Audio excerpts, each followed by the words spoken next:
Okay, now, today we only have one agenda, okay, and that is to debrief the electrolysis worksheet. Chances are, because we don't have time, okay, I'm not going to debrief every single question, but the good news is there is already a set of video resources to debrief these questions, and I'll make it available to you online, okay, after today's lesson. Alright, so I'm going to pick several questions that are slightly more higher order, okay, to go through with you. I hope that you have already done the worksheet. Can I check if any of you haven't even done? Why done? This was very long ago. Then your learning will be limited. Okay, you got problem. Okay, for MCQ, I will leave it to yourself. Okay, I will leave it to yourself debrief for all of them. There are only 5 questions. Okay, the recordings are quite well self-explanatory. It's done by the HOD of Science. Alright? Now, section B, I'm going to start at question number 2. Can you please turn to question number 2?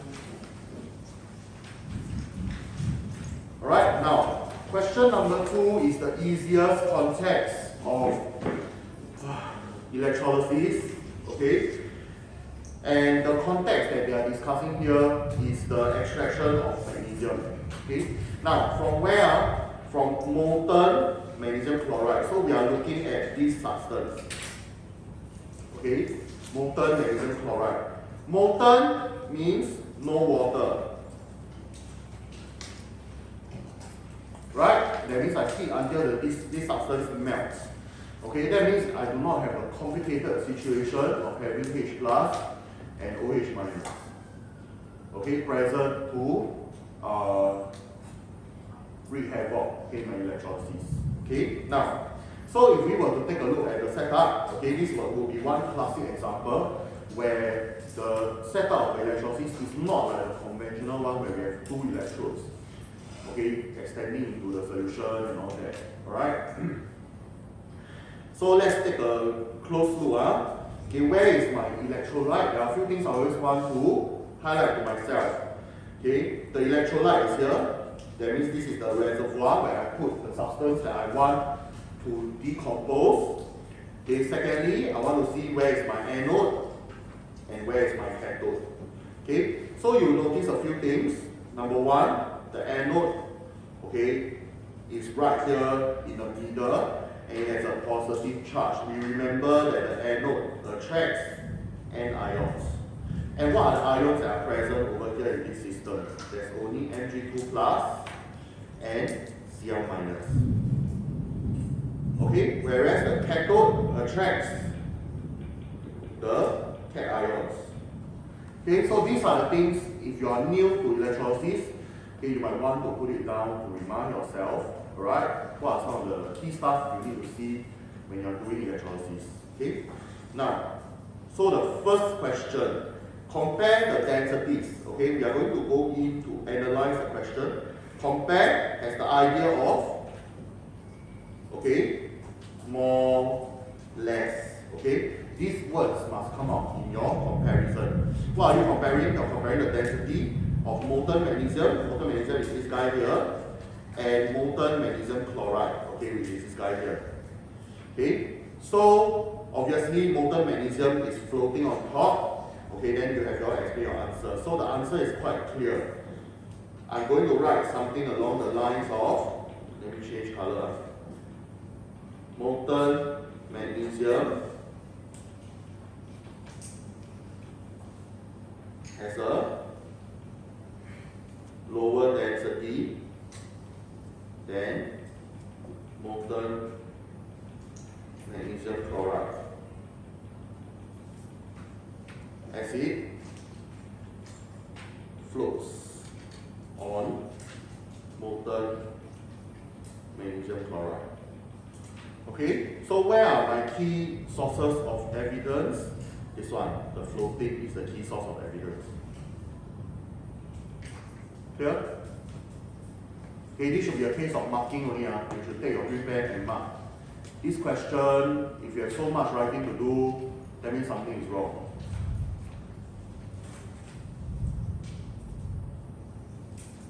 Actually, why you need so many things? Got do or not? Then, just put thing lah. You got a wrong answer, is it? Huh? You didn't write about the floating. Then, why is it, my question is, why is it that you didn't write about the floating when question says explain answer? What is explanation?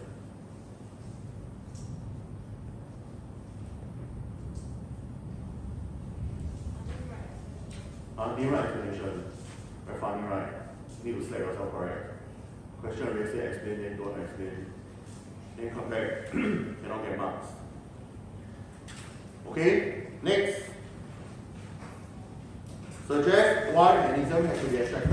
This is a good question. Okay, it is the justification for electrolysis in the first place. Why do we want to go through the trouble of using such a troublesome, okay, process? Alright? So why is it that magnesium has to be extracted by electrolysis rather than being heated with its oxide with carbon?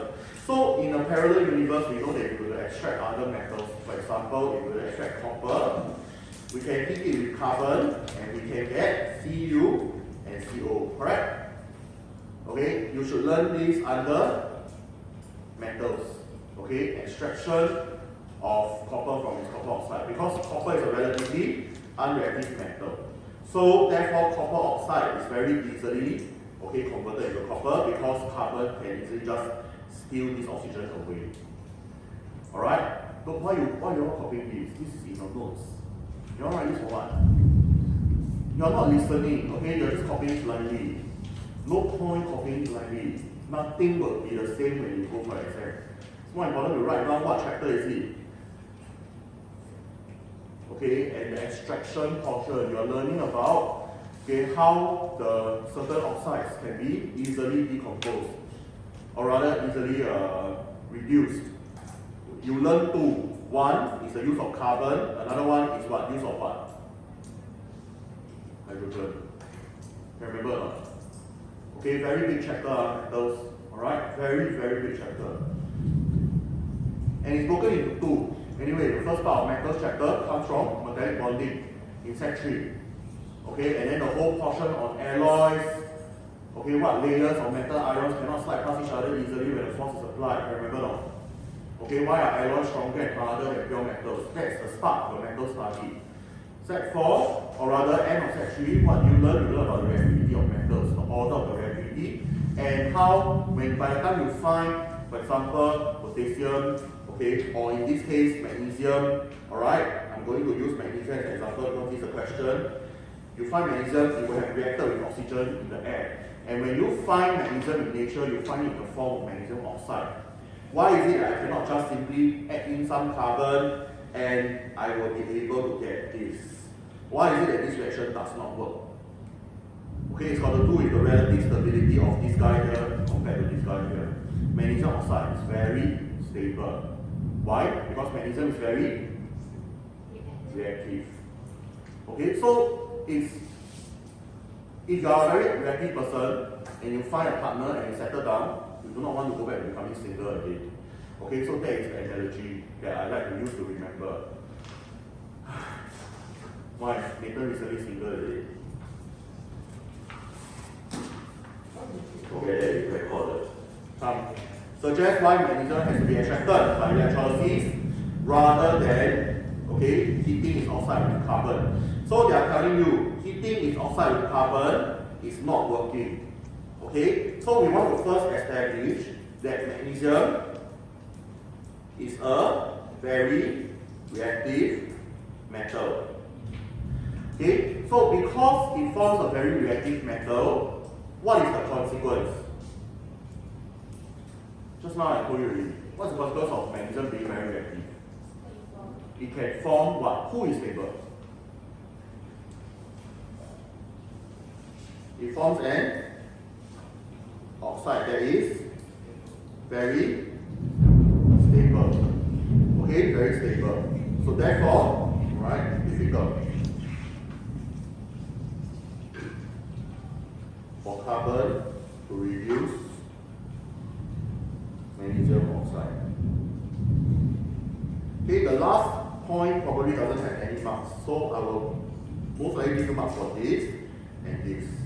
If you are able to tell me that magnesium is a very reactive metal and it forms oxide or forms compounds, okay, I will also accept compounds. Okay, that is very stable, I will also give you the mark. Okay, the whole idea here is to get to the point that magnesium oxide is very difficult to change.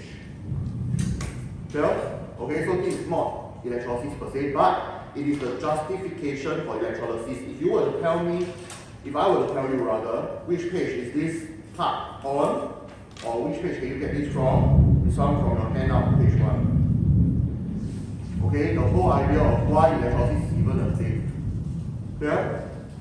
Right, let's move. Now, part 2, write equations with state symbols to show the reaction that happened at the anode and the cathode during the electrolysis. And then, so how many parts are there to the question? If we notice, they want equations with state symbols, that's the first part. They want you to show the reaction that happens at the anode and the cathode. And finally, they want you to discuss the observations. So, let's split our answer into 2. Okay, and one side will be the cathode, one side will be the anode. Okay, if we were to go into the cathode first, cathode attract ions, can somebody tell me who will be discharged? Who will be discharged? Huh? Mg2 plus. Okay, Jared, equation? Become Mg.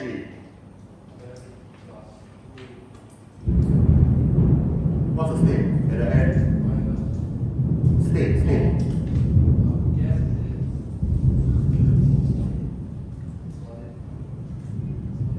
So is this solid or gas?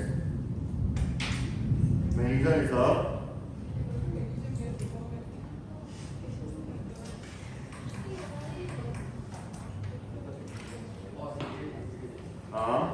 why liquid? Because Ethan said so. Molten. Very high temperature environment. Okay, because it's a molten system. Okay, we remember that it's a molten system.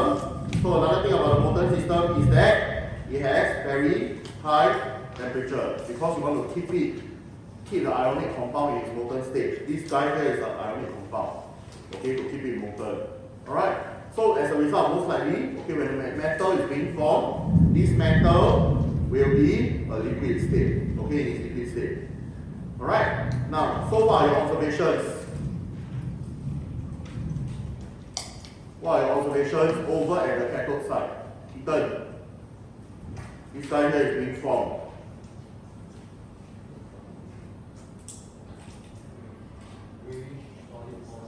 Solid 啊，我们刚刚讲。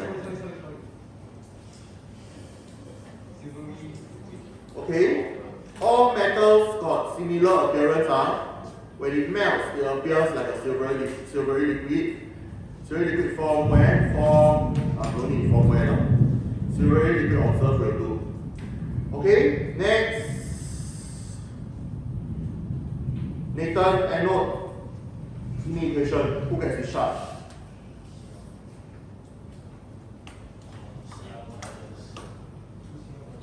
Products.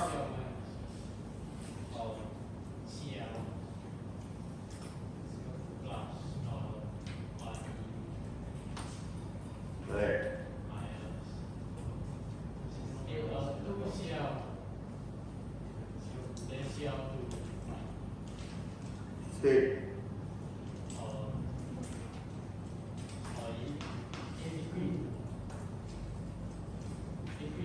So is this solid liquid or gas?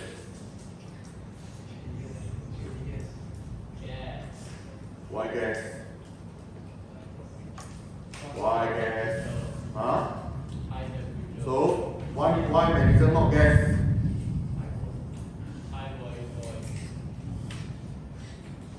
Good. Who is the person shadowing you? For the first time in forever. It's okay. My singing is awesome. Wow, I'm very tired now.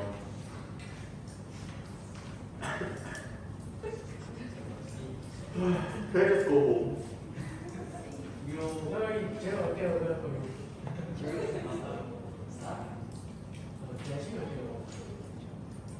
Okay, come. Nathan, finish your thing. What are the observations you will see? This guy here is being formed, correct? Yellowish, greenish, purplish, pinkish, reddish, brownish, rainbow colored gas.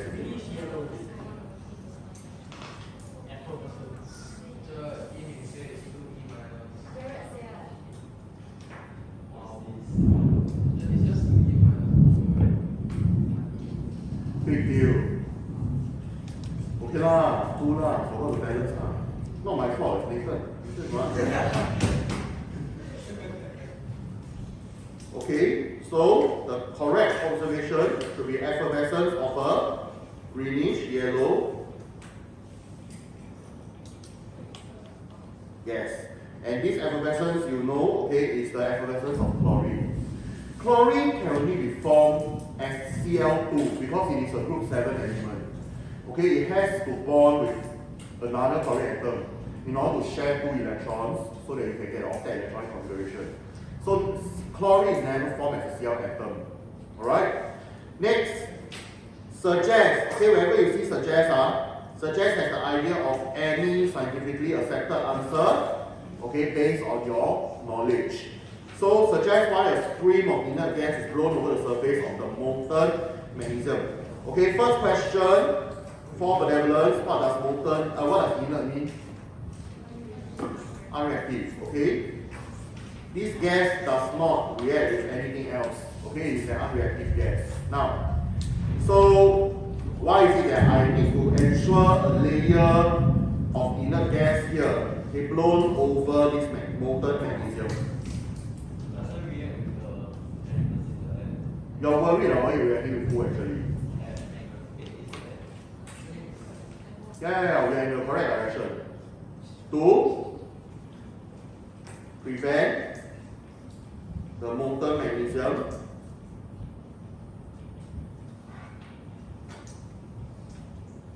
from reacting with who? Yes. Okay, you are particularly worried about oxygen in air. Okay, that's why you blow a blanket of inert gas. Okay, this inert gas is usually either argon, if not there is nitrogen. Okay, Ar or N2. Right, inert, because Ar is a noble gas, nitrogen is a relatively unreactive gas. Okay, nitrogen is present in large amounts in the environment, 38% of the air that we breathe is nitrogen.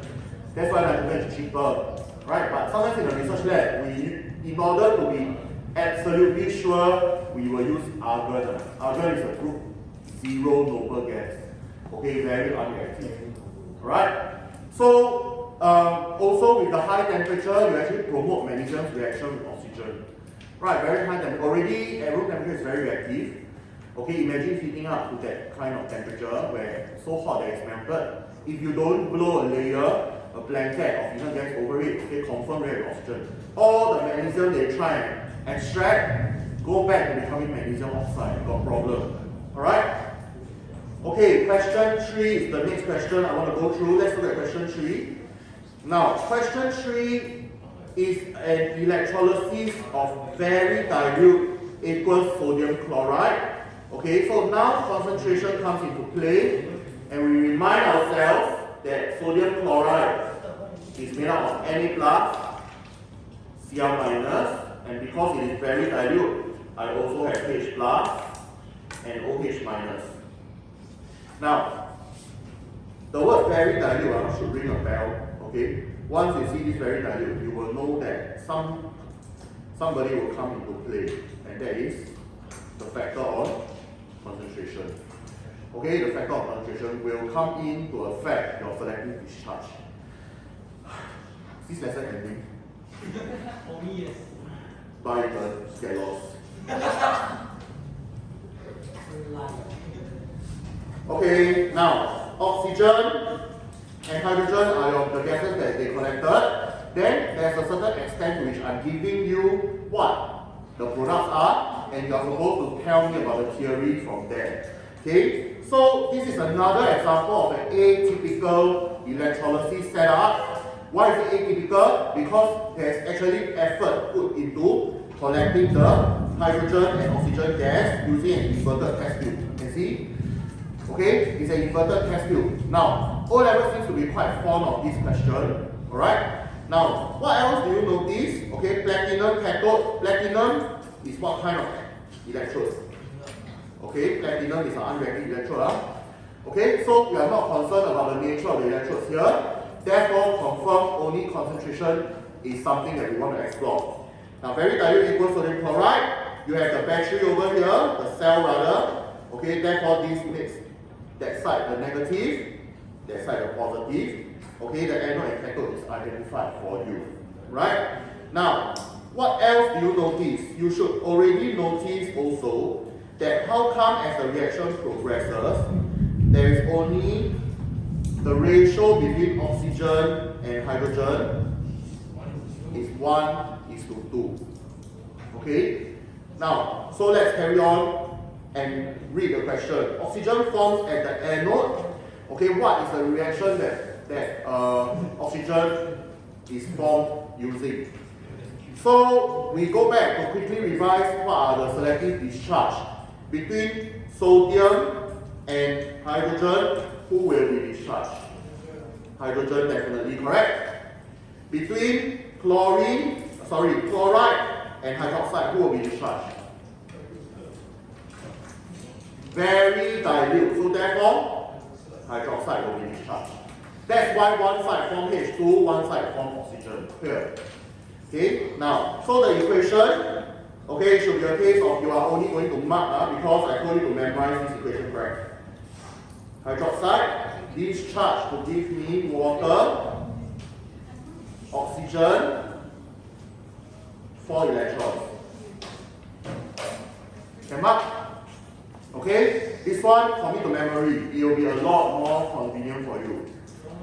Okay, a lot more convenient for you. Now, is this reaction an oxidation or a reduction? Explain your reasoning. So simple. At first, or rather at the end of the reaction, we lose electrons. Bye bye, all the best.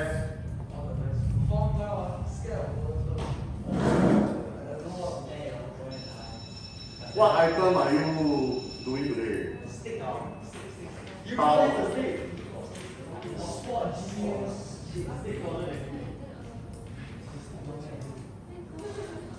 Okay, come on, take your stuff and go. Wushu is by number of points, alright? It's not like competition, no picture one. Okay, bye.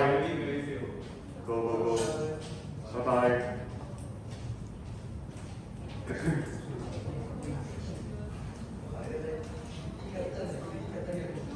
Okay, come. Focus. Is this a reaction, oxidation or reduction reaction? Your answer? Your answer should be oxidation. Okay, very simple. Reason? Okay, you are losing electrons. Okay, so very simple. Why? Because my OH minus ions, you can also spell the name hydroxide ions, loses electrons. Okay, your redox answering techniques comes into play. When I say lose electrons, I will always end up saying to form what? To form oxygen and water. Okay? OH minus ions loses electrons to form oxygen and water. Okay, next. Now, during the reaction, 4.8 cm of oxygen collects at the anode. Okay, calculate the mass of 4.8 cm of oxygen. Alright? 4.8 cm of oxygen collects at the anode. Calculate the mass of 4.8 cm of oxygen. This is a mole concept question. Now, your job is to convert volume, 4.8 cm is volume, to mass. In between, you need to convert it to what first before you can convert to mass? Okay, number of Okay, so this is the thought process that should appear in your head, okay, when you're doing this question. So, number of moles of oxygen is equals to 4.8 over 1000 divided by 24, which is 2 times 10 to the power minus 4 moles. 0.0003. That's 0.0022. 3 zeros, right? Okay? Therefore, okay, you notice what do I mark for? I mark for statement, working, answer, units. Okay, please have some good hygiene in your presentation. Alright? Now, therefore, the mass of this number of moles of oxygen is equals to mass, number of moles times the molar mass. Molar mass of oxygen is 2 times 60. O2, right? Oxygen gas, okay, so this is the tricky part. The answer should be 0.00640 grams. Next, hydrogen is collected at the cathode during the reaction. What volume of hydrogen forms when 4.8 cm of oxygen forms? So you notice the volume of hydrogen formed should be twice that, equals to 9.60 cm3. Why? Because you know that this is essentially the electrolysis of water. Okay, I'm going to put down the equation. 2H2O gives me 2H2 and O2. So therefore, the volume ratio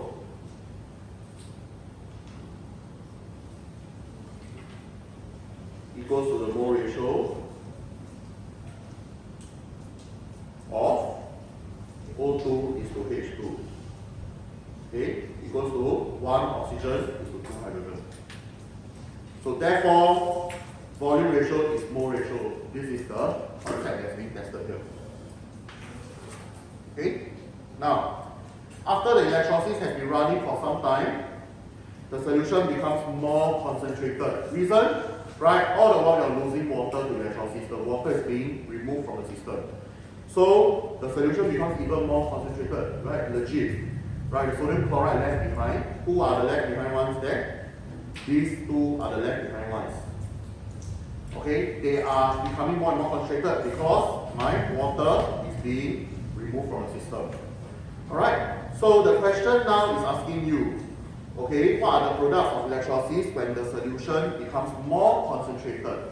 Your answer is very standard. H plus will still be discharged to form hydrogen gas. So that one we can keep. Okay, at the cathode,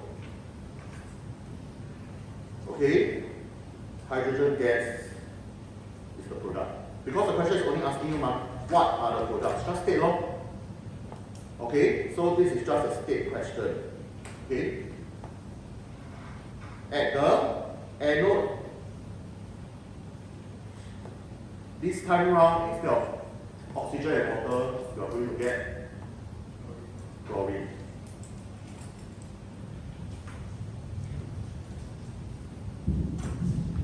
Okay, because they say the products of the whole electrolysis, that means we must also consider what is left behind. What is left behind will be who is not discharged at all. Sodium. And then there will be remaining hydroxide. Okay, so I can presume most of you did not write this. Okay, did not write about the remaining solution of sodium hydroxide.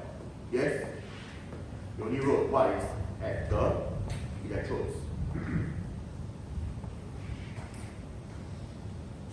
Okay?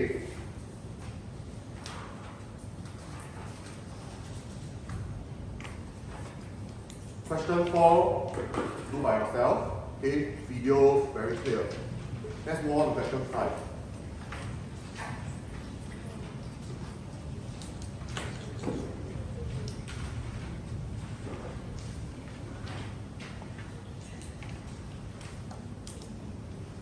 Now, question 5's context. Okay, I chose because question 4 is a repetition of of electroplating.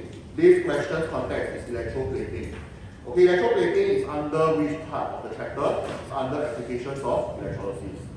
Okay, application of electrolysis, which is the last thing that we did, okay, before we enter the chapter. Now, the diagram shows how this could be done. Their question here is that there is an object that is to be plated. I have a piece of lead, okay, and I have aqueous cobalt 2 nitrate, okay, as the electrolyte, okay. Now, the question has a very interesting context. The cobalt is plating on the steel. So your end result that you want is that this object, you want a layer of cobalt metal, correct? Okay, to be coating on it. So therefore the lead here does what purpose? Okay, don't know. Alright? I don't know. Okay, right, I only have a question to show the reaction at the cathode. The cathode attracts the cation ions, and who is inside this reservoir of electrolyte? I have cobalt 2 sulfate, right? Okay, just a quick revision on your knowledge of valency. This number here, okay, refers to the valency of the transition metal. The valency is also otherwise known as the charge. So how, yes? They say that the question they say is equals cobalt 100.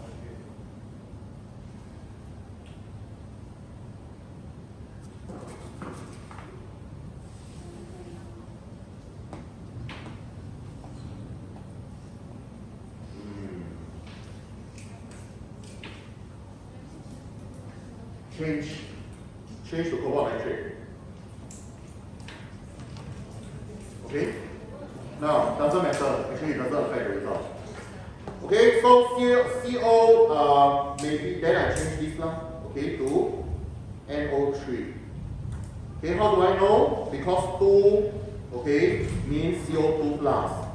So I have CO2 plus here, and I have NO3, 1 minus here.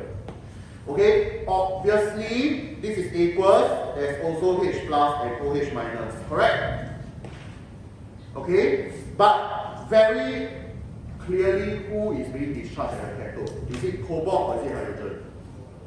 It has to be cobalt, correct? Why? Because this is the outcome I want, yes or no? Okay, so therefore, even though theory will tell you that hydrogen is highly likely to be discharged, but question context will tell you that cobalt is the one that's being discharged. Clear? So you need to read the question context and look at it. Obviously, it is cobalt who is being discharged. Okay, at the cathode. Who am I at the cathode? The cathode is the object to be taken. So that is what I want to coat a layer of cobalt with. And therefore, in order for that to happen, cobalt must be the one who is being discharged to form cobalt metal. How do I know that it's 2 plus? It's all over the question. Okay, cobalt 2 nitrate. Okay, remember, transition metals got varying oxidation state. Okay, now, a colorless gas is formed at the anode. Name this gas and explain how it is formed. Include an equation in your answer. A colorless gas is being formed at the anode. Name, explain how, an equation. 3 parts. Okay, 1, 2, 3. What gas is here? Oxygen. Okay, 一分。呀，1分拿到了。另外1分 equation first. Okay. This one no need to go through already, huh?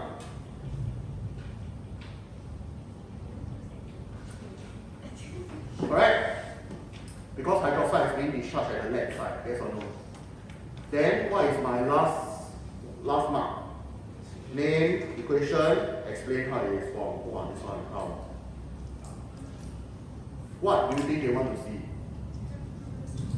Preferentially discharge. Okay? So we'll get there. Hydroxide ions. Always remember I put in the word ions. Okay? Hydroxide ions are selectively or preferentially discharged.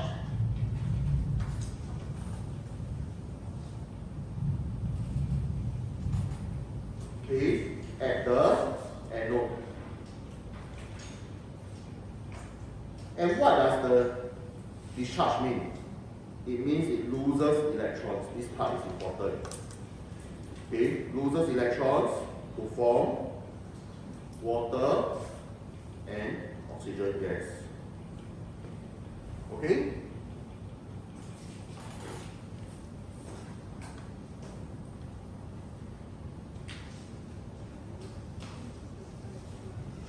Now, explain why cobalt nitrate is being added during the process. Suggest and explain another method besides adding cobalt to nitrate during the electroplating process. Okay? Now, so what is the purpose of adding the cobalt, additional sample of cobalt nitrate? What is happening here? Why do I need to add some more cobalt nitrate? To what?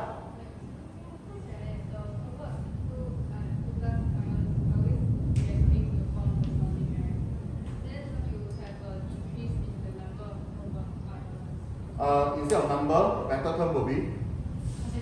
Okay, concentration. So basically, the cobalt ions are being used up, correct? This guy here is being used up. Okay? Why is it being used up? Because it is discharged at the cathode.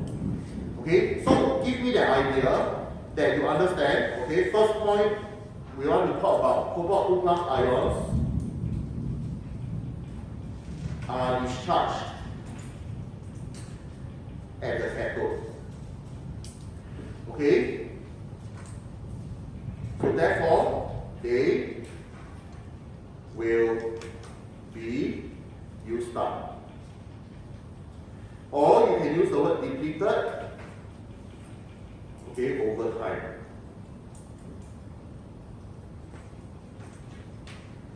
Okay, so that's why you are trying to replenish, okay, the supply. Or you can tell me, instead of used up or depleted, you can also tell me that the concentration of CO2 plus will decrease, okay, over time.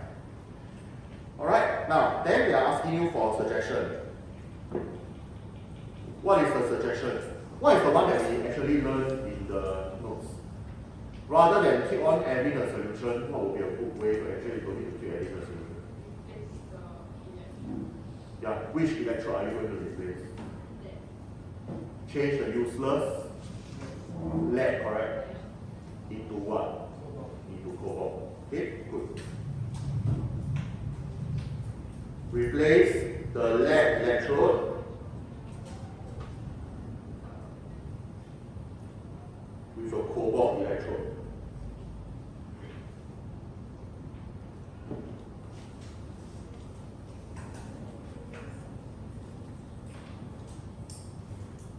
Okay, now the last part, because question asks you to suggest and explain.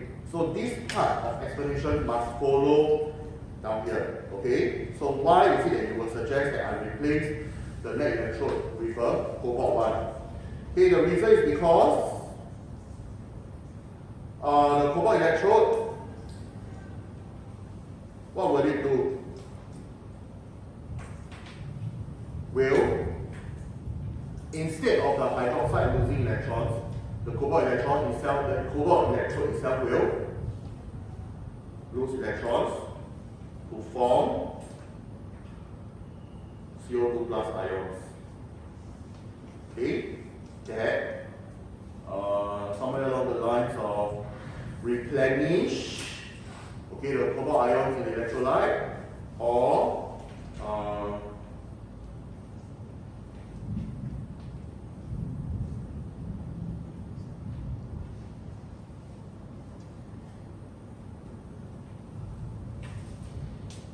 somewhere along the lines of ensures that the concentration of the CO2 plus ions is kept about the same.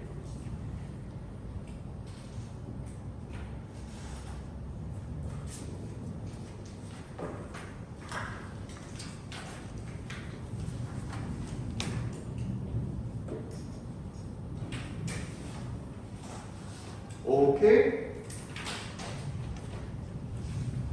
Right, now, so this question is a really good question, okay, because it verbalizes our entire the justification for electroplating. Why is it that I would rather use the metal that I'm trying to coat with as the cathode as the anode, so that I don't need to keep on replenishing the ions that are used for plating.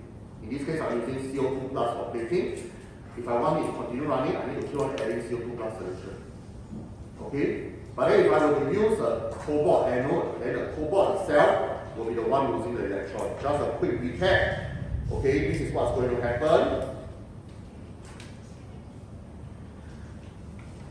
When actually, who is supposed to lose electrons? The hydroxide is supposed to lose electrons.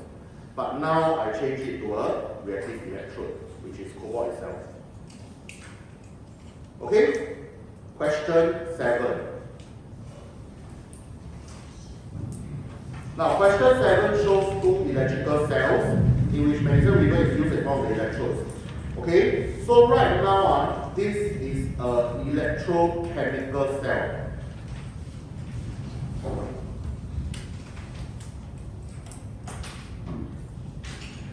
Okay? And you realize that it is magnesium and copper. So this is essentially my battery. It is there to produce electricity. Clear? Okay, this is, do not confuse this with electrolysis. Okay? Now, in both cells, they tell you magnesium is the more reactive metal. Okay, very obviously, you should be able to tell. If I'm talking about magnesium and copper, obviously, magnesium is the more reactive one. Okay, magnesium is the more reactive one. If we were to talk about magnesium and metal V, they tell you that magnesium is the more reactive one. Okay, in both cells.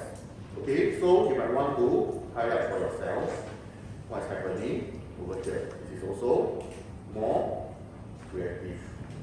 Okay, now, so you see that this cell produces 1.93 volts of electricity, whereas the cell on the right, cell 2, produces 2.71 volts of electricity. What does this tell you? Very good. Okay, copper is more reactive than metal V. The distance is much bigger in the electrochemicals, in the reactivity series. Okay, I'm looking at magnesium and I'm comparing it with copper, and then I'm comparing it with metal V. Let me just use V. Why? Because when I connect these two, I get 1.93. When I connect these two, I get 2.71. So you actually have information about the reactivity between copper and V. Yes? Okay, now use the information in diagram to deduce how the reactivity of metal V compares with that of copper. Explain your answer. Okay? So you are going to be able to tell me, okay, that copper is more reactive than metal V.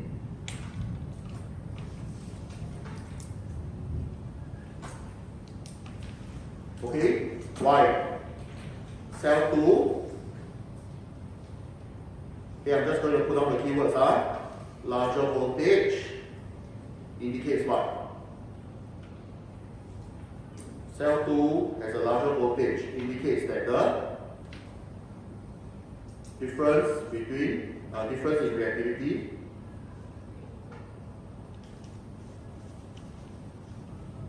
between magnesium and copper is smaller than that between magnesium and V. Yes? Just putting this diagram here in words. Okay? Putting this diagram here in words. So I'm trying to say that the difference, the larger voltage here indicates the fact that, okay, the difference in the reactivity between magnesium and copper is smaller than the difference in the reactivity between magnesium and V.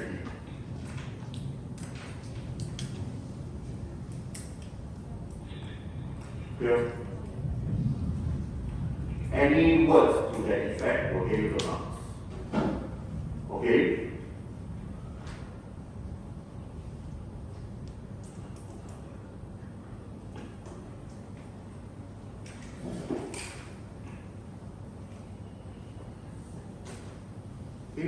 the way I express it is fail-proof lah. Okay, won't go wrong one. Alright, let's move. Okay, this one, wow, combo. Alright, combo. So, what do you notice? This is a plus. This is a minus. Okay, therefore, this is a plus. This is a minus. This is a minus. This is a plus. Okay, you must look carefully at where it's connected to what. Okay. So, electrolysis will happen. Over here is silver nitrate. Over here is concentrated potassium chloride and universal indicator. Okay? So, potassium chloride is a neutral substance. Right? It's just a salt. Okay, so it's silver nitrate actually. Now, then we might want to, before we go into the question, we might want to analyze what are the ions present. Okay, the ions present are my Ag plus, NO3 minus, okay, H plus, OH minus. Okay, over here will be my K plus, Cl minus, but in high concentration, so I put asterisk there to remind myself. There's also H plus and OH minus. Okay, now electrodes W and X are made of copper. These two are copper electrodes. While electrodes Y and Z are made of carbon. These two are carbon electrodes. Okay, the switch is closed and some changes are observed. Electrode W becomes smaller in size. A layer of silvery solid is formed on electrode X. So what happens is that X has a layer of silvery solid formed, whereas Y becomes smaller. Okay, over time.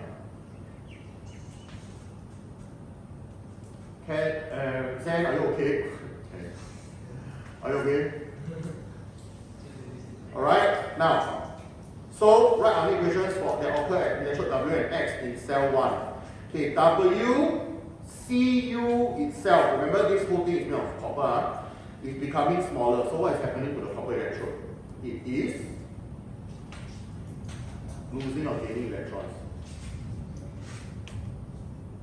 It is becoming smaller, so the copper metal is becoming smaller. So what's happening to it? Losing electrons.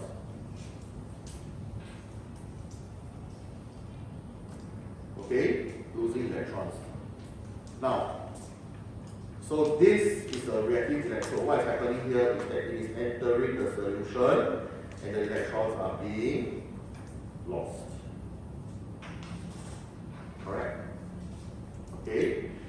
How do I know? Positive side is the anode. Anode is where oxidation occurs. By right, it should be the hydroxide that is being discharged. But no.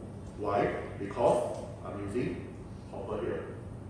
Copper will say, I want to lose electrons, I don't want to allow you to lose. So therefore, copper will end up losing electrons. Whereas on the other side, electrode X, okay, they say that a layer of silvery solid is being formed.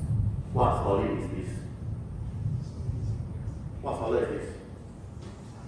How many types of ions are there? There's only copper and silver, correct? So who is a silvery solid? Silver. So silver will be discharged.